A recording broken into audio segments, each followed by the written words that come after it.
My name is Sophia Grant. I am 31 years old, and for most of my life, I have been trying to figure out the rules my family lived by without ever being told what they were. If you have ever felt the ground shift under you in the middle of an ordinary day because someone decided the rules had changed again and only for you then, you already know the feeling I am talking about. Stick with me while I tell you how it finally broke open in the one place I thought was mine. I was at my plot in the community garden on the edge of San Angelo that Tuesday morning, the one I paid $25 a month to keep. The sun was already hot on the back of my neck, and the dirt smelled like dry grass and tomato vines. I had come out there to stop my head from spinning about the family get-together that weekend. My mother had sent a group text the night before, saying the lake house was going to be low-key this year, and that some of us might want to keep things simple. I knew what that meant even before the text finished loading. It meant I was the complication they were hoping would stay home. I was on my knees pulling bindweed from around the pepper plants when my phone rang in the pocket of my overalls. I wiped my hands on my shirt before I answered. It was my mother.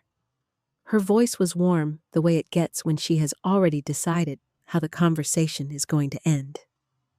"Sophia, honey, I just wanted to check in before the weekend," she said.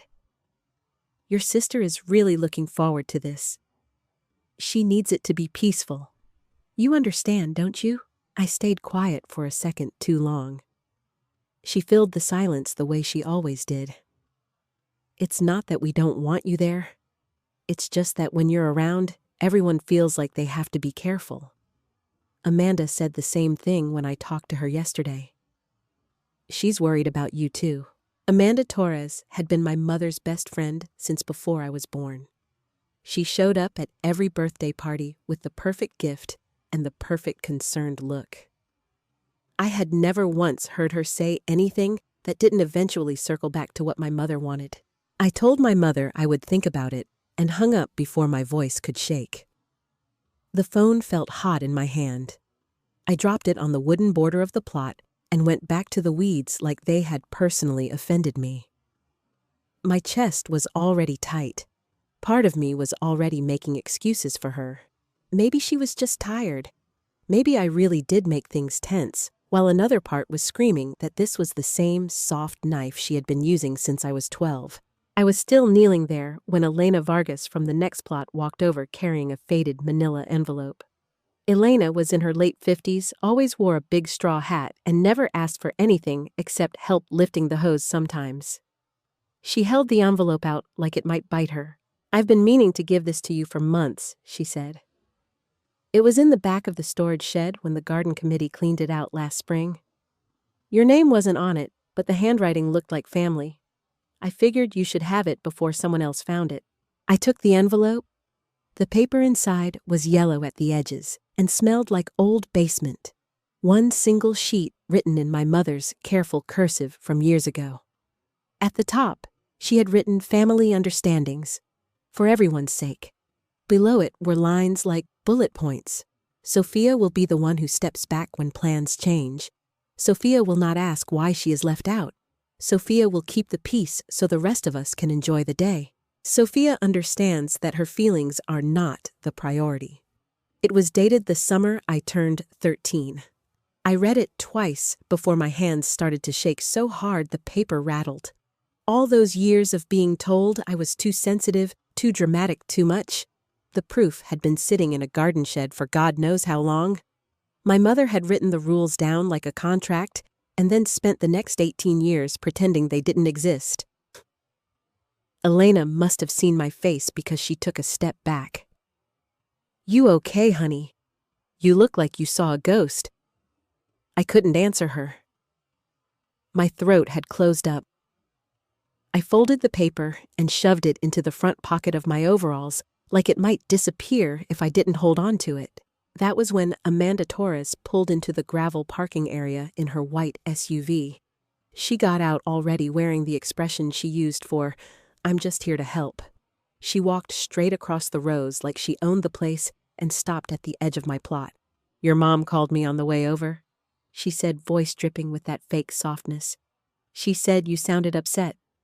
Sophia, You know she only wants what's best for everybody. Sometimes the kindest thing is to give people space, especially this weekend. Rebecca really needs this to be easy. I stood up slowly.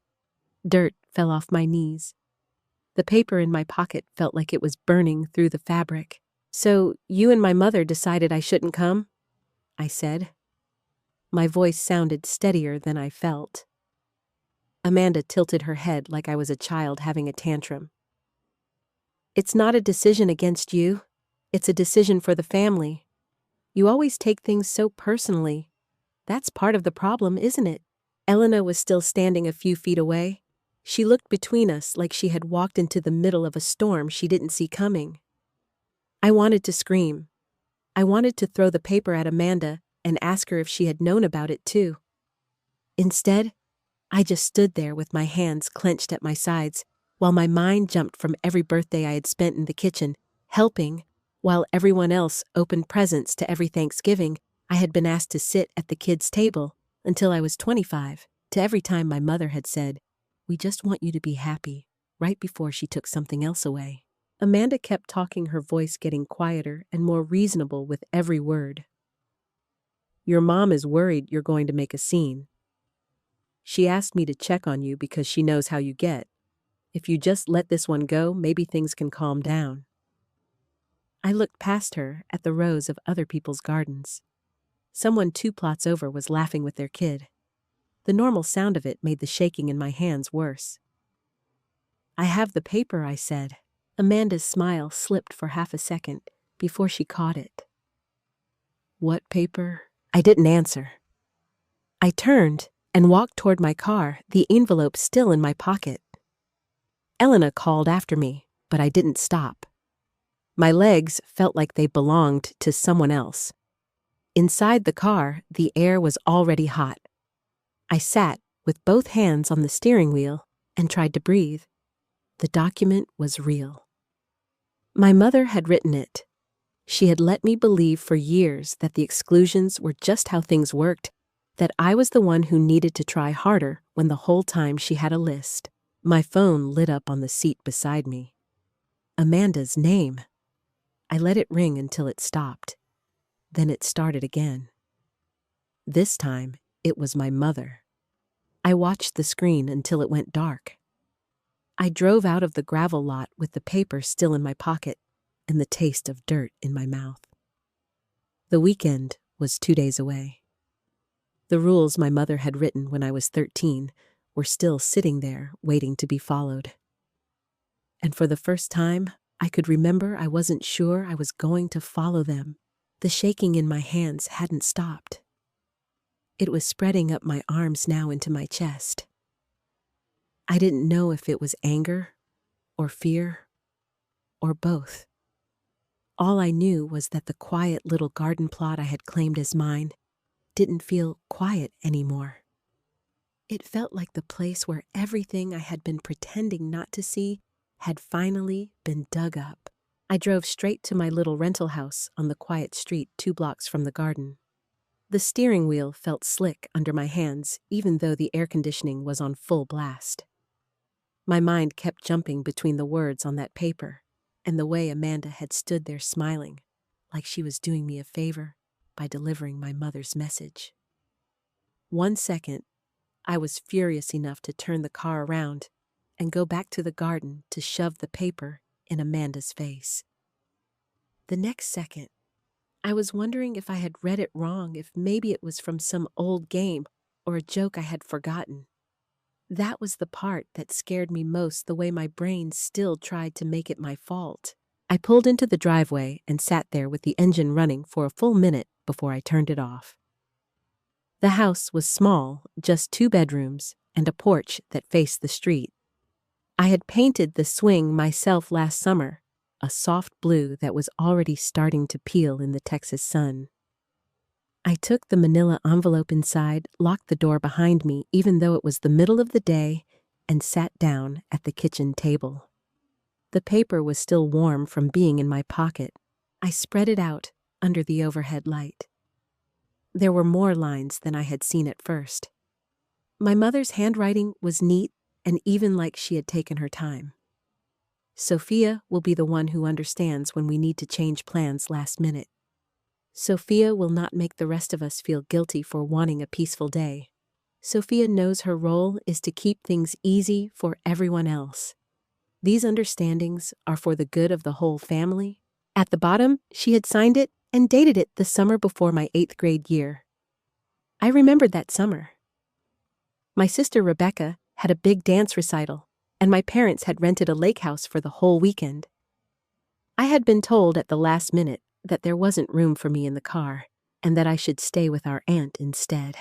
I had cried in my room for an hour before my mother came in and told me I was being selfish and that I needed to learn how to think about other people's feelings. Now I was looking at the rule book she had written for that exact moment.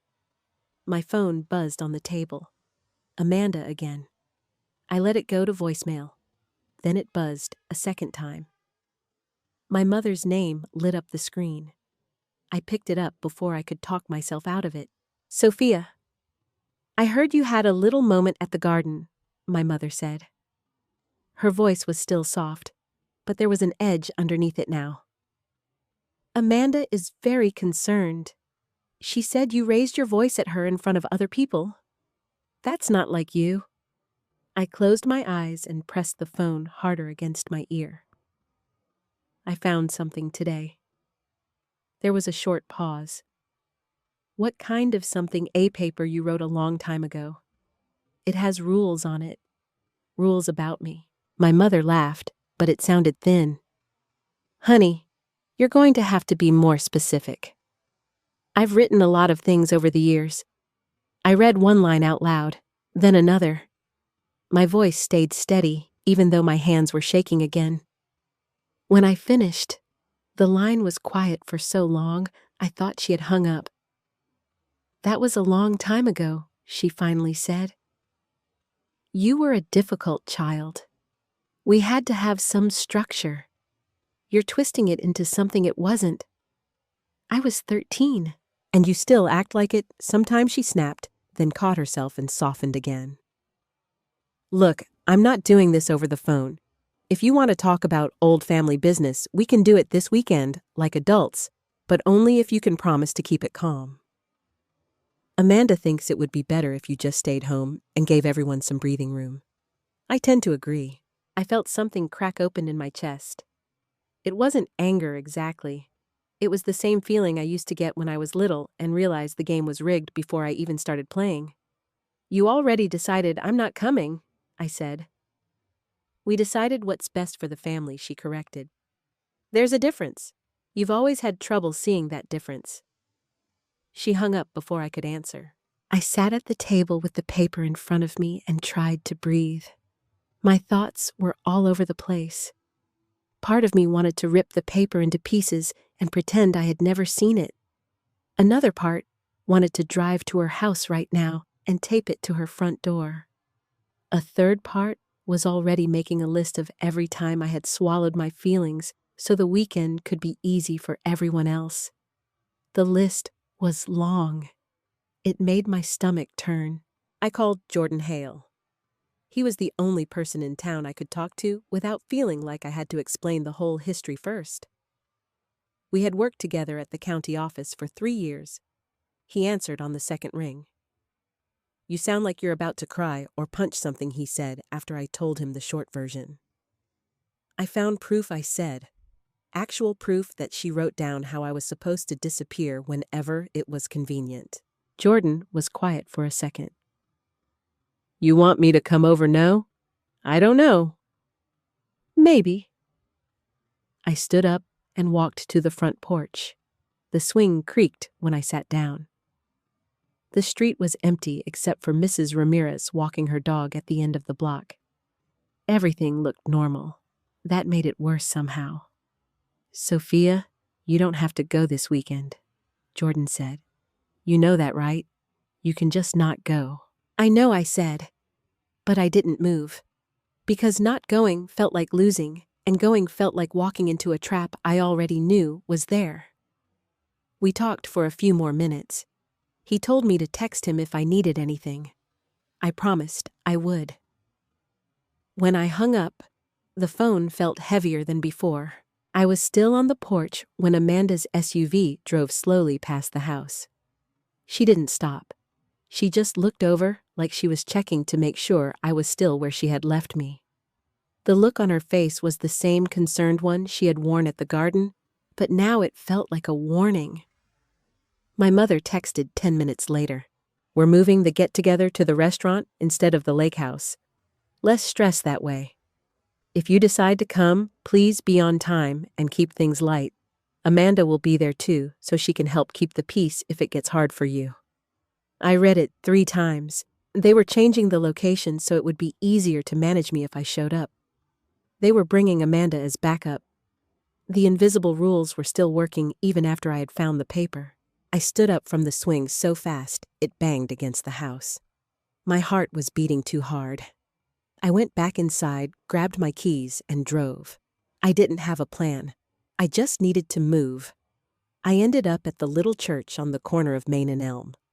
Reverend David Klein was outside locking the side door when I pulled in.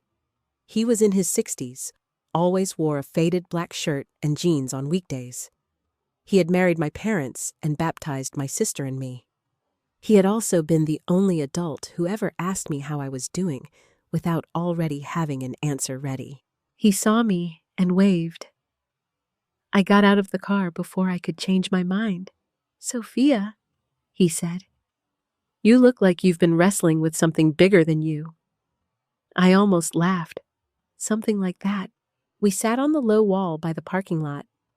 I didn't tell him everything. I told him I had found an old note from my mother that made a lot of things make sense and that the family was trying to keep me away from the weekend plans. He listened without interrupting. When I was done, he was quiet for a long time. Sometimes the people who write the rules are the ones who benefit the most from nobody questioning them, he said finally. That doesn't make the rules right. It just makes them old. I nodded. My eyes were burning, but I didn't cry. Whatever you decide to do this weekend, he said, make sure it's something you can live with on Monday, not something your mother can live with. I drove home after that. The sun was starting to go down and the porch light was already on from the timer. I sat on the swing again with the paper in my lap. My phone had 3 missed calls from my mother and 2 from Amanda. There was also a text from my sister Rebecca that just said, "Mom says you're not coming, probably for the best." No one had asked what I wanted. They had just decided. I folded the paper and put it in the drawer of the little table by the swing. Then I picked up my phone and typed a message to the family group chat. I didn't send it yet. I just stared at the words. "I'll be there Saturday. We can talk about the note Mom wrote when I was 13. My thumb hovered over the send button. Part of me was already regretting it. Another part felt something close to relief. The rules were out in the open now. They couldn't pretend they didn't exist anymore. I hit send. The replies started coming in almost immediately. My mother first, then Amanda, then my father. All of them saying variations of the same thing: calm down, don't make a scene, think about the family. I turned my phone off and went inside. The house felt too quiet and too loud at the same time. I lay down on the couch with my clothes still on and stared at the ceiling. My mind wouldn't stop moving. I kept seeing the look on Amanda's face at the garden and the way my mother's voice had gone soft right before she told me I was the problem. I kept hearing Reverend Klein's words about living with my own decision. Somewhere in the middle of all that noise, I realized I had already made the decision. I was going to the restaurant on Saturday, not because I thought it would fix anything, because I was done letting them write the rules and then act surprised when I read them out loud.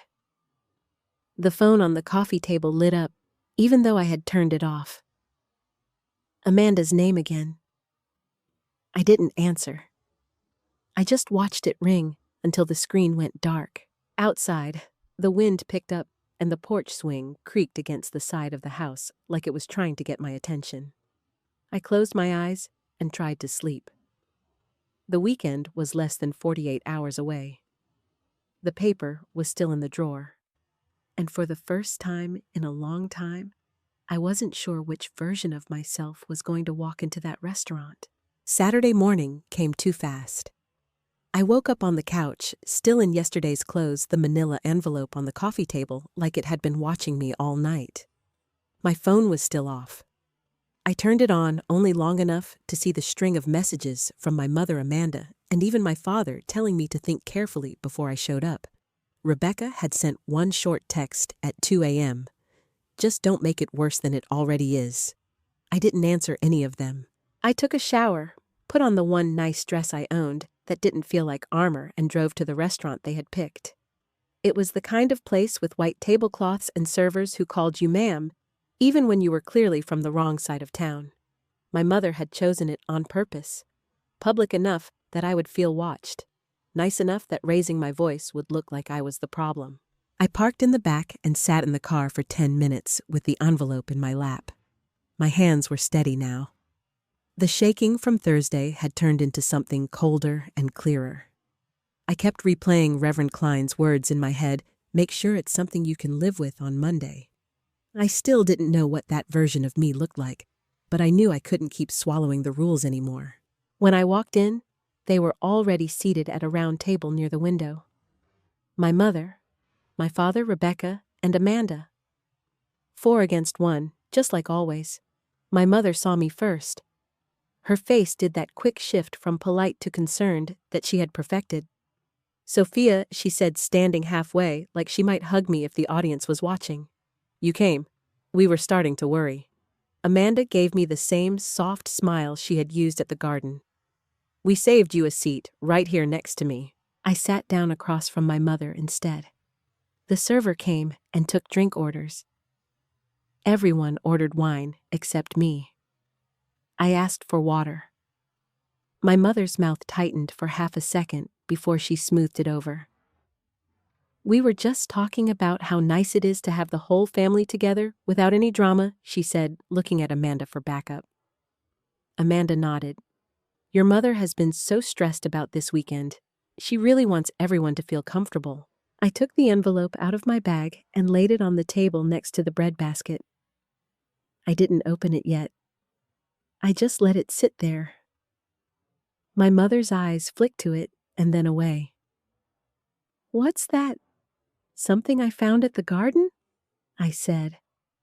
My voice came out quieter than I expected, but it didn't shake. "You wrote it when I was 13. It has rules on it, rules about me." Rebecca leaned forward. "Sophia, can we not do this here? People are staring." "They're staring because you all look like you're waiting for me to explode?" I said. "I'm not going to explode.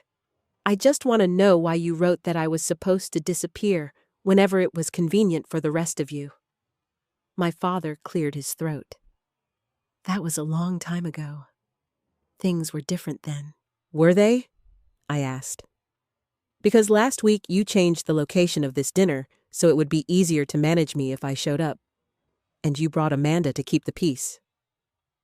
That sounds a lot like the same rules." Amanda's smile finally cracked. "I'm only here because your mother asked me to be. She's worried about you. We all are." My mother reached across the table and put her hand over mine like she was comforting a child. "Honey, you've always been sensitive. That note was just me trying to keep the family from falling apart every time you got upset. You made everything so hard back then." I pulled my hand away. The motion was small, but it felt huge. I was a kid. You wrote down that I was supposed to stay quiet so everyone else could be happy. And then you spent the next 18 years making sure I followed it. The table went quiet. A couple at the next table glanced over and then looked away, fast.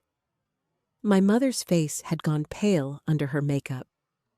She opened her mouth, closed it, then tried again with that same soft voice. "You're twisting it," she said. "You always do this. You find one thing from the past and you make it into a story where you're the victim. We've all bent over backwards for you for years, and this is how you repay us, by bringing old garbage to a family dinner and embarrassing everyone, Amanda jumped in right on cue. Your mother has been nothing but patient. If you can't see that, maybe you need to talk to someone professional instead of dragging the whole family through it again. Rebecca was staring at her plate. My father looked out the window like he wished he were anywhere else. I felt the old familiar pull in my chest, the one that always made me back down so the table could go back to normal. For a second, I almost did it. I almost put the envelope away and said I was sorry for bringing it up. Then I remembered the way Amanda had driven past my house the day before, like she was checking on a stray dog. I remembered my mother's text, changing the location. I remembered every single time I had stayed home so Rebecca could have a peaceful birthday, or Thanksgiving, or whatever else they needed. I opened the envelope and slid the paper across the table so it stopped in front of my mother. She didn't touch it. She just stared at her own handwriting like it had betrayed her. "That's not who we are anymore," she said finally. Her voice was smaller now. "You don't have to keep punishing us for something that happened when you were a child." "I'm not punishing you," I said. "I'm done letting you punish me for existing." The words came out steadier than anything I had said in years. My mother's eyes filled with tears that didn't fall. She looked at Amanda like she expected her to fix it. Amanda looked back at her like she had run out of lines. Rebecca finally spoke. Her voice was low. "Mom, maybe we should just—" My mother cut her off with a sharp look. "Not now, Rebecca." That was the moment I saw it clearly. Even when my sister tried to speak up, the rules still held. My mother was still the one who decided what was allowed at the table. I stood up. The chair made a loud scrape against the floor. A few people turned to look. I didn't care. "I'm not staying," I said. "I came because I needed to see if any of you would admit what that paper says. You didn't. So I'm done." My mother's face twisted.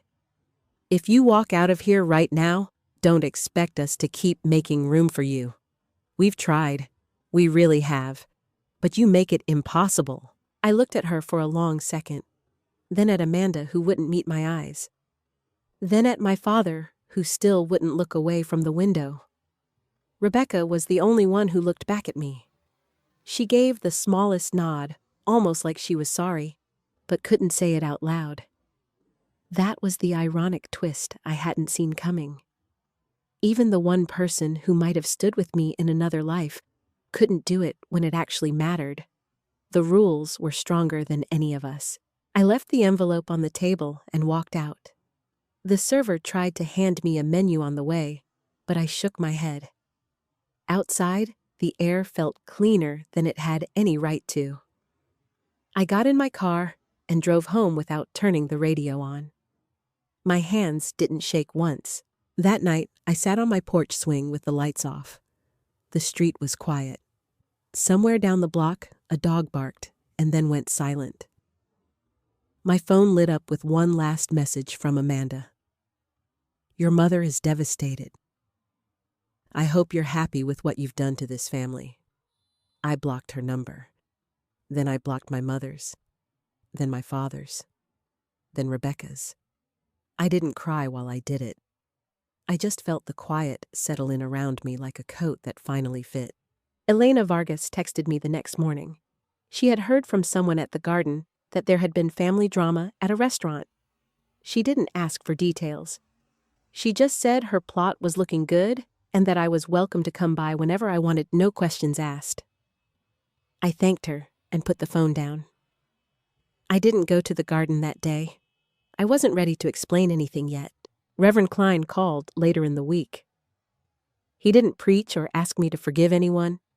He just said the door at the church was always open if I needed a place to sit that wasn't my own four walls. I told him I might take him up on it someday. I meant it. The weeks after that stretched out in a way that felt both empty and strangely light. I went to work. I came home. I watered the plants on my porch and let the swing creak in the wind without trying to fix the sound. Sometimes I caught myself reaching for my phone to text my mother about something small before I remembered I had blocked her. The habit took longer to die than the relationship had.